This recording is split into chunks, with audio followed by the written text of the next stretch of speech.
Welcome back to the deep dive. Today we are putting on our hard hats and walking onto the factory floor.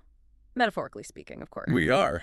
We're tackling CIMA E1, and specifically Chapter 9, the Finance, Function, and Operations. Now, this is a massive chapter, and I know if you're a finance student, your eyes might just glaze over when we start talking about supply chains or quality control. Oh, absolutely. You might be thinking, look, I'm here to count the money, not build the widgets. Exactly. Call me when the product is sold. But, that attitude is precisely why people can stumble on this section of the exam. It really is. Because here's the reality. Operations is the engine room of a business. It's where value gets created. And maybe more importantly for us, it's where the money gets spent. Right. So if you don't understand how operations works, how we turn inputs into outputs, you can't effectively budget, you can't manage risk, and you certainly can't be a proper finance business partner. So let's treat this as your private tutoring session. We're going to break down the transformation model, the famous 4 V's of operations, that alphabet soup of systems like MRP and ERP, and then the critical concepts of quality and lean. And we're going to do it all with one specific goal in mind, getting you ready for those tricky objective test questions. Okay, so let's start at the very top. What exactly is the operations function? Simply put, it's the part of the organization that's responsible for producing the goods or delivering the services. It is the doing part. And the BPP text gives us a specific model for this, right? The transformation process. Yes. And it's a beautifully simple linear flow. You have inputs, then the transformation, and then the outputs. Inputs being things like raw materials, labor, information. Exactly. The transformation is the magic in the middle, the cutting, the coding, the assembling, or maybe the consulting. And the output is what the customer actually ends up paying for. The text is very clear that this isn't just for manufacturing. That is a crucial point. In an exam scenario, please do not get tricked into thinking operations only applies to, say, a car factory. So a service business. Think about a bank. Your input is customer data and cash. Your transformation is processing a loan application. Your output is the mortgage approval. It's the same model. And why does the finance team care so much about this transformation box in the middle? Because that's what we measure. We measure the efficiency of that conversion. If you put in, say, $100 of input and get $110 of output, you've created value. And if you don't? If you put in $100 and only get $90 of output because of waste or just a bad process design, you are actively destroying value. Finance is the scoreboard for operations. Okay. Now, one of the most testable concepts in this whole chapter has to be the 4 V's of operations. This determines how an operation is designed. Oh, these are absolute gold for the exam. Volume, variety, variation, and visibility. Let's walk through them because the cost implications for each one are completely different. All right. First up, volume. This is all about scale. Think of a fast food burger joint. That's high volume. Because they make thousands of the exact same burger, the cost per unit is incredibly low. They have specialized machinery, standardized tasks. So for a finance person, high volume usually means high fixed costs, all those machines, but very low variable costs per unit. Spot on. Now let's contrast that with the second V variety. Which is how many different things you make. Right. So think of a high-end gourmet restaurant that changes its menu every single day. That's high variety. You can't standardize anything. You need highly skilled, flexible chefs, which means expensive labor. So high variety usually means higher unit costs. And way more complexity in your planning and budgeting. Got it. The third V is variation. Now, this one can confuse people. It sounds a lot like variety. It does, but variation refers to changes in demand over time. Think of an ice cream seller. Demand is sky high in summer and basically zero in winter. Or think about a florist on Valentine's Day. How does that impact the finance team? It's a capacity nightmare. I mean, if you have high variation in demand, you are either paying staff to sit around doing nothing during the quiet times, or you're turning away customers during the busy times. Either way, you lose. So high variation usually creates higher costs. Definitely. Yeah. Because you're paying for just-in-case capacity that you're not always using. And the final V, visibility. This is all about how much of the operation the customer actually sees. In a car factory, visibility is very low. You can make a mess, you can swear, as long as the final product is clean and perfect. But in a consulting firm or, say, a hair salon, visibility is high. The customer is right there watching you work. So you need different skills. Exactly. High visibility means you need better staff interpersonal skills, probably nicer office, better presentation. All of that drives up costs. In an exam, they could give you a business description, a bespoke tailor, for instance, and ask you to profile it. And you'd say low volume, high variety, probably low variation, and very high visibility. And you'd know the cost structure just from that. Okay, let's zoom out a bit. We know how operations work individually. Now, how do they fit into the bigger picture? The text brings up Porter's value chain. A true classic model. Porter argues that a company isn't just a random collection of people and machines. It's a chain of specific activities that, together, add value. And he splits them into primary and support activities. And the primary activities are the ones that actually touch the product, right? That's the one. Inbound logistics, so getting stuff in, operations making it, outbound logistics, shipping it out, marketing and sales selling it, and then service fixing it after the sale. And the support activities. These are the ones that enable the primary ones to happen. So you've got procurement, technology development, HR, and firm infrastructure, which, by the way, includes us. Finance. Right. And here is the trap I see students fall into. They see the word support and they think it means optional or less important. That is a huge mistake, a fatal one in business. Without procurement buying the steel, the factory stops. Without HR hiring the workers, the factory floor is empty. And the exam question is often about the linkage between them. Precisely. For example, if technology development, that's a support activity, designs a better app, it might dramatically reduce the cost of service, a primary activity, because fewer people need to call the help desk. And that's where the finance business partner comes in. We're the ones who calculate if the cost of developing that tech is less than the savings in the call center. You've got it. We are always looking for the net value created right across that entire chain. Okay, let's move to the thing that keeps finance directors awake at night, the supply chain. And specifically, the systems we use to manage it. The text lists a whole evolution of acronyms: MRP, MRP2, OKT, ERP. It's an alphabet soup, isn't it? Mm. But it tells the history of manufacturing software. We started with MRP, that's Material Requirements Planning. This was very basic. It just looked at the production schedule and said, okay, you need 500 tires on Tuesday. Just a simple inventory calculation. That's all it was. But then we realized, well, having the tires is pretty useless if you don't have the machines or the workers to fit them. So we got MRP, II, Manufacturing Resource Planning, this added labor and machine capacity into the mix. And then came OPT. What was that? Optimized Production Technology. This was a clever shift in thinking. It focuses on bottlenecks. It says there is no point optimizing the whole factory if the paint shop is always the slowest part. So it schedules everything based on the slowest machine to maximize the overall flow.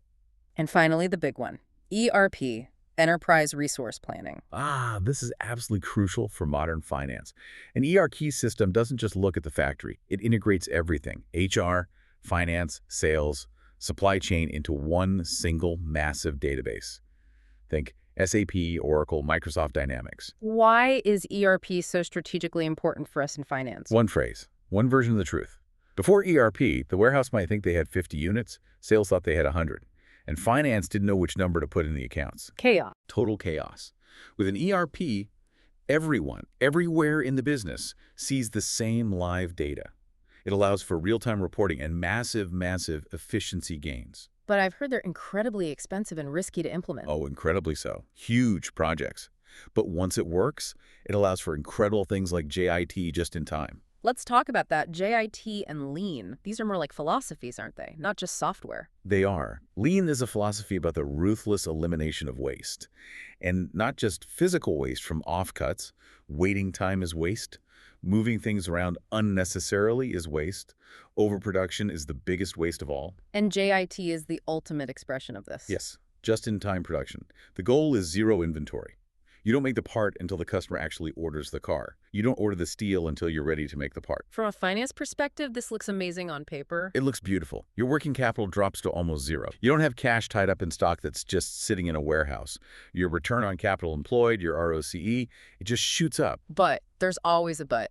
There is. The but is that your risk skyrockets. If one truck breaks down or one supplier has a strike, your entire factory stops immediately. There was no buffer stock. We saw this during the pandemic, didn't we? We certainly did. JIT supply chains just shattered. So the exam trade-off is efficiency, which you get with JIT, versus resilience, which you get from holding buffer stock. That is the trade-off, exactly. And cost is the driver.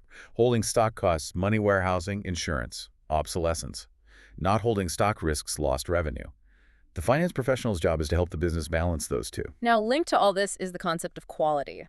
The text mentions quality assurance versus quality control. I feel like people use those two interchangeably. And they absolutely shouldn't. Let's pause and think about this. Think of it this way. Quality control QC is detection. It's a person at the end of the assembly line with a clipboard checking the finished product. If it's broken, they scrap it. So the waste has already happened. Exactly. You've already spent the money, the time, the labor to make a bad product. Now, quality assurance, QA, is all about prevention. It's about designing the process so that the error cannot happen in the first place. It's focused on the process, not the final product. So for finance, we would much prefer QA. Always. Prevention is always cheaper than cure. Yep. And this idea leads to TQM, total quality management. This isn't a technique, it's a culture. It means everyone from the CEO down to the cleaner on the shop floor is responsible for quality. It's about continuous improvement, or as the Japanese call it, Kaizen. And then there's the more statistical version of this, Six Sigma. Six Sigma is for the math geeks among us. It aims for near perfection. We're talking 3.4 defects per million opportunities. It uses a very specific methodology called DMAIC. Define, measure, analyze, improve, and control. And why do we need to know that acronym? Because an exam question might ask you to put the steps in the right order. But conceptually, what you need to remember is that it's all about reducing variation. If you can make your process boringly consistent and predictable, you save a fortune in rework and warranty claims. Okay, so we've built the factory, we've designed the process, and we've minimized the waste. Now, how do we measure if any of it is actually working? We need KPIs. Key performance indicators. And this right here is where the finance business partner earns their salary. Traditionally, finance only looked at financial KPIs. Right, things like gross profit margin, return on investment, cash flow. The classics. But those are all lagging indicators. They tell you what happened last month. It's like trying to drive a car by looking only in the rearview mirror. By the time you see the profit has dropped, it's already too late to fix the problem. So we need operational KPIs instead. We need them as well. These are the leading indicators. These are the numbers that tell you what is going to happen to the money in the future. Can you give us some examples from the text? Sure. Let's look at capacity utilization. This measures how much of your factory's potential you are actually using. If that number drops to 50%, your fixed cost per unit is going to skyrocket next month. That warns finance before the margin hit actually happens. Or another one, on-time delivery. Perfect example. If that percentage starts to drop, you know customers are getting unhappy, and unhappy customers leave. That means your revenue is going to drop next quarter. It's a predictive measure. What about something like quality reject rate? Same thing. If that rate starts to creep up, you know your cost of goods sold is going to increase because you're throwing away more materials and labor. So the lesson here for you listening is that finance needs to monitor the operational KPIs to be able to predict the financial KPIs. Precisely. You cannot sit in an ivory tower just looking at spreadsheets. You need to know that the machine in Plant B is down, or that your key supplier's lead time has suddenly doubled. That is what business partnering is all about. Before we wrap this up, I want to quickly touch on supply chain relationships.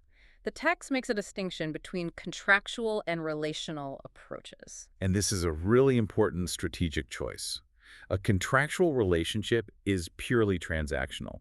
It's arm's length. It's, I want to buy 10,000 widgets. Give me your best price. It's very competitive. Extremely. You play suppliers off against each other to drive down the price. It might be good for short-term cost reduction.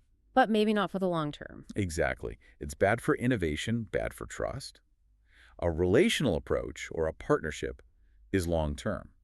You might agree to a slightly higher price, but in return, the supplier agrees to design a specific component just for you, or they agree to hold inventory for you, sharing the risk. It's the difference between dating and marriage, I suppose. That's a very good analogy. And in a JIT system, you must be married. You have to trust that your supplier will deliver perfectly every morning at 8 a.m. You can't run JIT with a transactional supplier you don't really trust. Okay, let's try and bring all this together for the listener. We have covered a lot of ground. We really have. We started with the basic transformation model, the inputs and outputs. We then looked at the 4 V's, volume, variety, variation, visibility, and how they completely dictate the cost structure of an operation. Then we walked through Porter's value chain and stressed the importance of those support activities. We did. We navigated the alphabet soup of MRP and ERP, seeing how data integration is what drives value. We contrasted QC and QA, realizing that prevention is always cheaper than cure, and we looked at the high-stakes trade-off of JIT. And finally, we saw that operational KPIs are basically the early warning system for a company's financial performance. That's the key link. So when you are in the exam and you see a question about a company switching to JIT or a sudden drop in quality, what's the mindset you should have? The mindset must be, Yeah. how does this operational change impact the financial statements? Does GIT improve cash flow but explode risk? Does adding high-variety products increase margins, or does it just explode costs and complexity? You have to connect the physical activity to the dollar sign. That is the key to this whole chapter. Here's a final provocative thought to leave you with. We talked a lot about ERP and automation. We are moving toward a world of so-called digital twins, where we can simulate the entire factory operation in a computer before we even build it. And AI is already starting to run the scheduling in some advanced plants. Right. So if the transformation process is increasingly managed by AI and the quality control is done by cameras and sensors, does the role of the finance business partner shift away from just monitoring costs and more towards designing the algorithms? That's a deep question. If the operations themselves become automated, the value a human adds isn't in tracking the variance anymore. It's in designing the system correctly in the first place. The support activity of finance is, in a way, becoming a primary activity of data architecture and system design. Something to think about while you're studying Chapter 9. Operations isn't just someone else's problem down the hall, it's your dashboard. Absolutely. Good luck with the study. We'll catch you on the next deep dive.